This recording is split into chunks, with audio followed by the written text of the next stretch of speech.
আমি ওই ব্যক্তিকে জান্নাতের আঙ্গিনায় একটা ঘরের গ্যারান্টি দেই যে ব্যক্তি তর্ক করার সময় নিজে হক এটা জেনেও সে তর্ক থামিয়ে দেয়। অনেক সময় হয় না, অনেকে পায়ে পাড়া দিয়ে ঝগড়া করতে আসে, এরকম আসলে নাই? আপনি চুপচাপ দেখবেন একটা বাজে কমেন্টস করতেছে, আবার কমেন্টের নিচে কমেন্ট, আবার গালি, হ্যাঁ আছে না এরকম?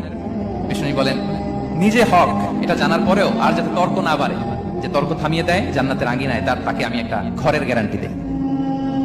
ওবিবাইতিন ফি ওয়াসাতিল জান্নাতি লিমান তারাকাল কাযিবা ওয়া ইন কানা মাযিআন। আর ওই ব্যক্তিকে আমি জান্নাতের মাঝখানে একটা ঘরের গ্যারান্টি দেই যে ব্যক্তি কৌতুক করার সময়ও মিথ্যা পরিহার করে। করতেছে কৌতুক, ফান করতেছে, হি ইজ কিডিং, ফান করে, কৌতুক করে, কিন্তু কৌতুকের সময় সে মিথ্যা বলে না। এই স্বভাব যাদের, তাদেরকে আমি জান্নাতের মাঝ বরাবর একটা ঘরের গ্যারান্টি দেই। এরপর বিষ্ণু কি বলে দেখেন, তিনি বলেন ওবিবাইতিন ফি আ'লাল জান্নাতি লিমান হাসানা খুলুকাহু।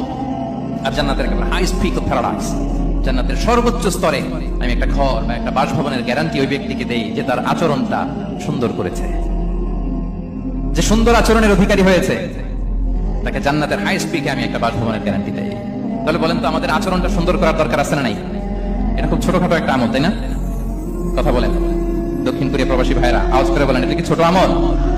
দেখলে সালাম দিব, সুন্দরভাবে কথা বলবো, ভালো উইশ করব, হ্যাঁ, হিংসা জিঘাংসা অহংকার থেকে মুক্ত থাকবো, খিটখিটে মেজাজের হব না, অলওয়েজ স্মাইলিং ফেস থাকবে আমার, হৃদ্যতাপূর্ণ আচরণ। এই কাজটা কি ছোট আমল?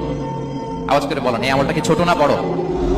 প্রিয় ভাইরা, বিষ্ণু ইসলাম সবার সাথে এরকম মাধুর্যতাপূর্ণ আচরণ করতেন, ছোট থেকে বড়, নারী থেকে পুরুষ, বন্ধু থেকে শত্রু, সবার সাথে সুন্দর আচরণ করতেন।